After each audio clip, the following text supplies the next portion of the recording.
Well, hey, look who's back. We missed you guys. We are kicking off season 3 of Beat the Odds. It's our college football preview show. This season is going to be wild, so let's get right to it. Beat the Odds starts right now. From our Las Vegas studios, this is Beat the Odds, sponsored by Superbook at the Westgate Las Vegas Resort and Casino, and powered by SportsGrid. Here we go. Welcome to season 3 of Beat the Odds. I'm Dave Hall inside our Las Vegas studio. We've gone 6 months without football. We miss it. We miss doing the show, and our wives are getting pretty sick of us. So this is a win-win for everybody. Today, we are getting you ready for the college football season. So coming up, Teddy and Jack will talk about all the changes in college football and how bettors can take advantage, plus who they like to play for that natty. Mariah joins us with our friends from the Westgate to chat about how the sports books are approaching this season. And we love this too. Our pals from SportsGrid are back. Hey Vegas, we're excited to beat the odds with you guys again. Coming up, Joe Lisi and I will preview the Heisman Trophy odds, and Rick Serritella will join me to discuss the prospects to watch this college football season. Sit tight and we'll join you in a bit. Back to you guys in Vegas. Well, speaking of beating the odds, we made it to season 3. We're back, right? In season 3, what a lot of pressure in 3. This is when all great sitcoms kind of find their stride. I mean, I think Kelly Kapoor got ditzy in The Office in season 3. SportsGrid's going to help with that, bringing us together. So I'm excited about season 3 for sure. And sharp money was on the under 3 seasons. So, yeah, we've done something, right? Playing with house money as we head into this college football season. Well, it's great to be back with you guys, Jack and Teddy. Let's dive right in. College football, obviously, the big storyline, so many changes heading into this season. I mean, really, when you say, what's changing in the college football betting marketplace, and the answer is kind of everything. Yes, the game is still the same, but the conferences are very different, and the matchups are really going to be different this year. The Big 12 adding Arizona, Arizona State, Colorado, and Utah. The Big 10 adding USC, UCLA, Oregon, and Washington. These are not second-tier schools. There's a whole conference they've carved up between them. The SEC bringing in Texas and Oklahoma, legit national championship contenders. And, of course, the ACC with some of the more bizarre moves, Cal, SMU, and Stanford, not what we think of as ACC squads, but certainly from a where are they playing and who are they playing and when are they playing standpoint, things really changed for 2024. And college football was already that, right? I mean, we already had with the transfer portal and with NIL coming in and everybody throwing money at these college players. I mean, we already had so many unknowns as we headed into the season. This just adds more to that with these changes in the conferences and everybody with the realignment. The good news is we can get out in front of this. We can actually make money because the line setters also are playing catch up. There's a learning curve with all these different teams and different players. So it's what can we find that's consistent early, or at least earlier than the line setters can find. Sure. I mean, when we talk about who can make better adjustments, both the bookmakers and bettors are going to need to make adjustments as the season progresses. And this is something that you would expect the person or people who adjust better are going to make money this college football season.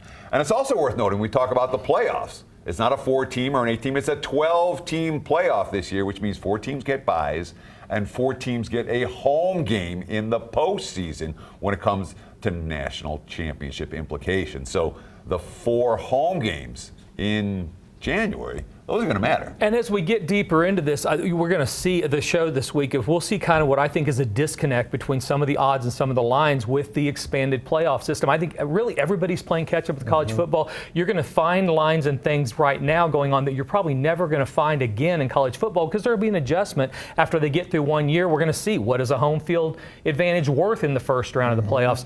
How are these new conferences settling in? What are those odds and how do they relate as you go into the playoff if you can get there? So a lot of different things to talk about, so many opportunities to make money. We're excited about it. And when one of my bookmaker friends said, basically, nobody knows squadoosh when it comes to this season. And that's the truth of it. The bookmakers don't know exactly what's going to happen. The bettors don't know exactly what's going to happen. The coaches don't know exactly what's going to happen. So who can adjust on the fly and appropriately value the home fields, the travel spots, the new matchups? Those guys are going to make money. Googling squadoosh now. Thank you, Teddy, for that. All right, fellas, hang tight. We'll get back to you. This expanded playoff format has also expanded the betting interest out there, as you might expect. Mariah is at the Superbook Westgate Las Vegas with more on that. Thanks, Dave. I'm here with EVP of Superbook Operations, Jay Kornegay. Jay, it's great to be back here with you. College football, obviously, right around the corner, so let's get into it. Is there a difference in approach when it comes to college football versus the pros? Really, there's no difference at all. The odds are the same, spreads are pretty much the same, and the strategy is the same. So really, the two sides are very similar. Now, the biggest news in college football is the expanded playoff format going to 12 teams. How has that impacted lines? The lines have been impacted because you have more teams going to the party. I think there was an adjustment in the past where teams would have higher odds because for them to get in the top four was unlikely, but now you have that second tier of teams that actually have a little lower odds than you saw in the past because they have a chance to get to the party. Now, I know it's still early, but how has business been in regards to that? Are you seeing more tickets kind of come in on those college football futures? Absolutely. That's where we've seen the biggest impact with this change of playoff format. A lot of teams that would normally get a lukewarm reception from fans out there are getting quite a bit of support. The ticket counts on these second tier, third tier teams you can see a little bit of a spike with those teams because they do have a chance of getting to the big dance now. All right, Jay, thank you so much. Dave, we'll send it back to you in studio. Thanks, Mariah. Okay, I have a feeling we're about to have our first fight of the season on our weekly meeting call. Jack and Teddy were beefing over this betting strategy. See what it is next. Before we head to break, in 2021, which quarterback set the record for most passing yards in a single FBS season? The answer after the break. Beat the Odds is sponsored by Superbook Westgate Las Vegas And powered by Sports Grid. The Westgate Las Vegas Resort and Casino. Legendary. Vegas. Fun. Enjoy Westgate's classic gaming and entertainment. Savor fine dining. And experience the world's largest race and sports book, the Superbook. It's all at the Westgate Las Vegas Resort and Casino. Welcome back. Before the break, we asked you in 2021 which quarterback set the record for most passing yards in a single FBS season. The answer, Bailey Zappi. He threw for 5,967 yards for Western Kentucky during the 2021 college football season. You know, guys, Zappy sounds like the name of those huge drinks people walk around with on the strip. Hey, bartender, give me a Zappy. Scan that QR code and head to our website. No cocktails there, just some good betting information. BeatTheOddsTV.com. You know the ones I'm talking about, the big, huge glass things. Anyway, back with Teddy and Jack. So we were talking earlier about you guys might have your first fight of the season. I don't know if it's a fight. I think it's just more of how do we approach the new season? How do we approach college football with all the changes? And I think there's different ways to go about it. But here's my problem. There's a lot of give and take with what I like to do in the preseason. One thing I hate about it is that anytime you're tying up money for the entire year, I don't like to do that with favorites. I mean, playing Georgia or Kansas City in pro football, I mean, it's a little bit like going out and trying to buy a training bra. I mean, it's just not, it won't fire you up. So I want a long shot of some kind. And off we go. Where I can make some money. And so what I found kind of a gap, a disconnect in these lines between conference winners and winning it all. So you get teams like Utah, all right, changing conferences, super old team generally. Most of those players have kids. Some of them have grandkids. I mean, they're a bunch of old guys playing football for Utah. They also have Whittingham. He's an established coach, been there 20 years. This team's only 3.5 to 1 to win their conference. But if you bet them longer to win the national championship, you can get 60 or 65 to 1. Now, do I think they're going to win it all? No, I don't. But what I do know is if they get in it, they're going to get a first-round bye being out of their conference, and I can then hedge against them going forward. So I'm looking for that TCU of a couple years ago at longer odds, and then even if they don't get there, being able to get out of it once we get into the tournament. Yeah, so Jack, I agree with you in theory, but college football, we talk about positive expectation wagers, all right? Over-under win totals, where a team's going to go over or under a certain number of wins. That's a positive expectation wager because there's only two possible outcomes. You can go over or under.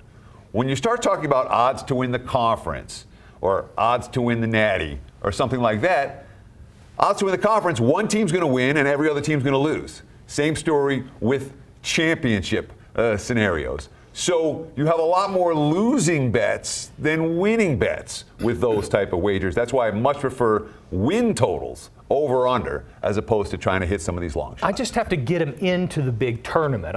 If they'll win their conference, I want more than 3-1. The other thing about this is you're going to have some of these teams, they have some good players, bad players, and excellent players. They all throw them out and then they pick them back up. Playing win totals at this point is really a lot of guessing unless you happen to be watching every practice for teams. So much unknown in college football right now. Real quick, go, Teddy. Yeah, I was going to say, when it comes to unknowns, the competition, the playoffs are going to be brutal. So it makes more sense to me to pick, let's get someone to win a conference than it is to win the whole thing.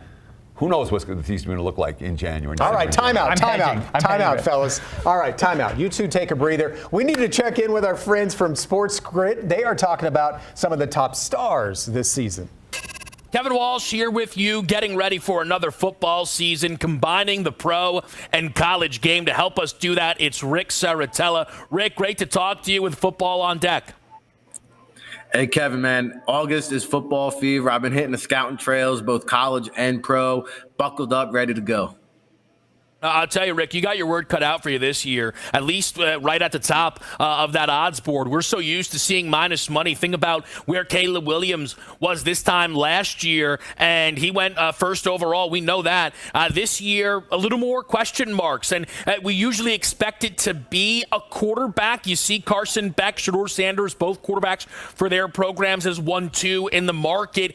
Do you love a quarterback in this class as of early August? There's always teams looking for quarterbacks, and there seems to be never enough. And that's why you see so many quarterbacks go early and often. Lots of times, number one overall. I think if the draft was held tomorrow, Georgia quarterback Carson Beck would be that chalk selection. Prototypical size, 6'4", 220 pounds, can make all the throws, doesn't get rattled. So I think that's your odds-on favorite if it is a quarterback. Now, James Pierce Jr. out of Tennessee might have something to say about that.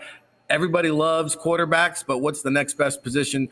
People that can get after the quarterbacks. And James Pierce Jr. has proven to be able to do that. So if it's a team up there picking number one, they don't need a quarterback. I think James Pierce Jr. could be that guy.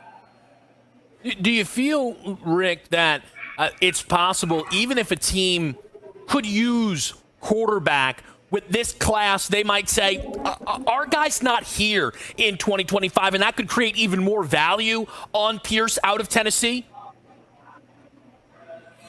Yeah, I think it depends on how they like a Shedeur Sanders, who I think could be in contention out of Colorado for the number one pick. You also have Connor Wegman, who's that quarterback that's coming out of nowhere over at Texas A&M, who's been injured the last 2 years, but 5-3 as a starter, has the agility to extend plays. And then there's Jackson Dart. Ole Miss is revved up, ready to go to make a national championship run. So it depends on how teams view those guys, but I think it could be a quarterback. If not, James Pierce Jr. is that odds-on favorite in terms of non-quarterback. Yeah, it's going to be really fascinating to watch this market shift throughout what should be a really exciting college season. And don't forget, an expanded playoff could get us more eyes and bigger games for some of these players. That is Rick Saratella helping us out here. I'm Kevin Walsh, back to the crew over in Las Vegas. What a perfect name for a quarterback, Jackson Dart. Well, up next, Teddy and Jack are back with some potential sleeper teams and also some blue bloods you might want to fade this season. Before we take another time out, with 781, what college football program has the most all-time wins without a national championship? The answer after the break. You're watching Beat the Odds, Sponsored by Superbook at the Westgate Las Vegas Resort and Casino. And powered by Sports Grid. Welcome back. Before the break, we asked you, with 781, what college football program has the most all-time wins without a national championship? The answer, West Virginia. The school has 781 all-time wins, the most ever without a natty. Sad. Aw. Speaking of, obviously, you got Georgia, Ohio State, some of the obvious choices. But, Jack, you have a few teams kind of lurking out there that you like. I do. I like teams to rise up and play better this year that maybe people have given up on for the wrong reasons, maybe injuries or other things. I also need some stability amongst the program. So I'm going to start with Clemson. This is a team that has 10-win seasons over the last 13 seasons. They win a ton. They played in 2 national championship games over a 3-year period. They didn't take anybody in the transfer portal. So I feel like if I believe in what Dabo Swinney was before all of this mayhem started, then I need to believe in him now. They don't go out, other than the armed services are the only team that didn't take anybody. So I like Clemson to get back to their old form, get better play at quarterback, and you're getting some value with them because of how they played last year. The other one is, we talked about them earlier, Utah. Established coaching staff. They're getting Cam Rising back in a new conference with a bunch of veteran, older guys. That's a good situation to get themselves into the playoffs. So, and as I said, once I get them into the playoffs, I feel like I can do some things there to make money, even if they don't win it all. So give me Clemson to come up and Utah to come up. Yeah, Utah is one of those programs maybe people on the East Coast don't know a lot about, but we on the West Coast, they've been good for 15, 20 years. Right, you get value because they play late at night, honestly, and there's nothing real sexy about the way they do things. They just get it done, and they're getting their quarterback back, which is the heart and soul of that team. And for what it's worth, I even like Utah, and I disagree with everything. There we go. Now, on the flip side, Teddy, you're about to make some Michigan and Florida fans a little mad at you. It is what it is. I mean, I don't play favorites. I graduated from Michigan, and Michigan this year is as bet against gets. Sorry, they won the Natty last year, and then sent everybody to the NFL. Lose a head coach, lose 12, 13 draft choices. It's a completely new offense, new QB, 5 new starting linemen, new receiving core. I expect growing pains. And the defense, while it's good, I don't know if it's good enough for, given their schedule, to expect Michigan to have a year anything comparable to what we saw a year ago. Michigan on the way down. Florida's already down. Since Urban Meyer, this program has been in steady decline. I thought Billy Napier might be the guy, but 2 bad seasons, and they're on track for a 3rd one. Their schedule is absolutely brutal. When you're facing an SEC slate, and by the way, in non-conference, you're going to play Miami and Florida State, a pair of top 10 teams. Florida, they're in for another rough campaign, even if the talent level is a little bit better. Florida, along with Texas A&M, I think are 2 big question marks. Can't disagree with Michigan, but Florida and A&M went into this NIL deal and said, we're going to throw millions and millions of dollars at these kids. If they're able to assess talent, there's big question marks there. But yeah, certainly uphill with their schedule. Can you give me the pose? What do you want, the Heisman? That's it. Yeah, I'm there. It's never... Okay, I'm sorry. I'm sorry. It's never too early to talk about that trophy, right? Let's send it back to Kevin and the Sports Grid guys.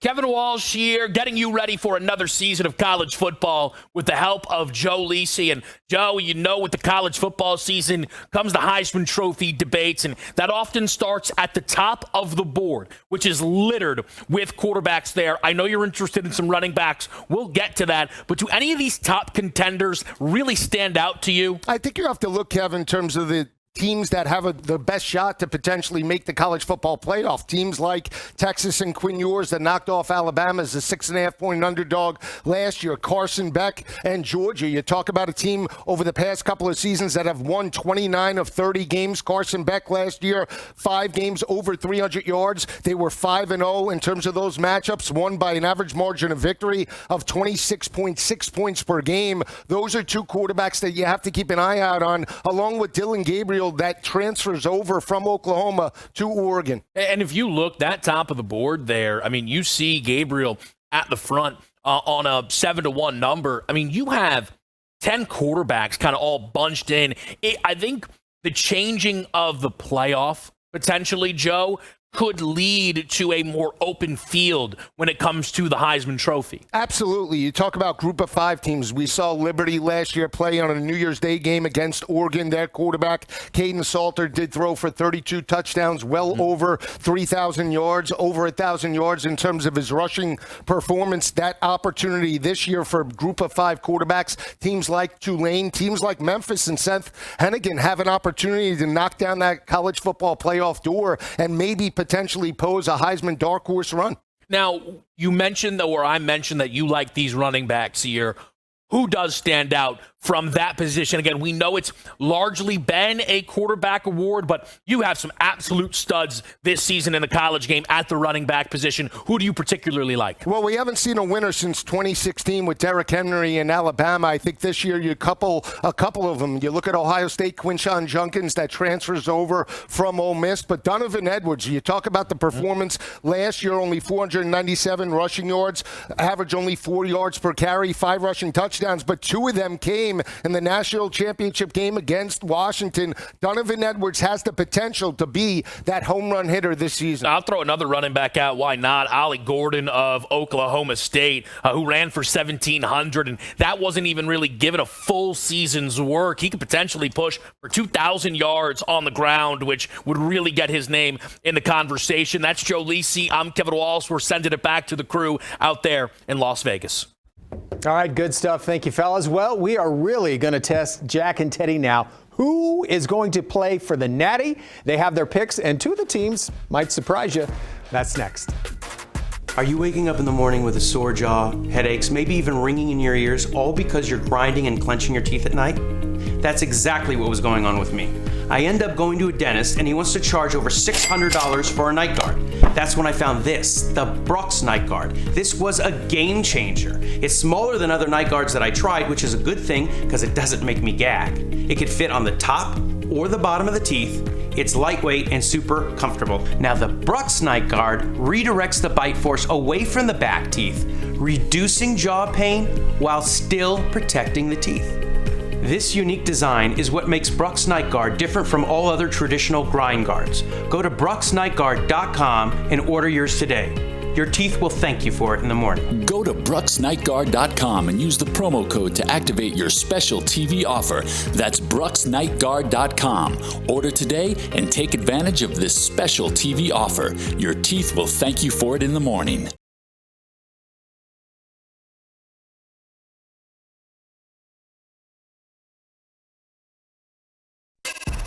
All right, welcome back to Beat the Odds, guys. This felt good, like a shower we all needed, right? I don't want to shower with you guys. That's not what I said.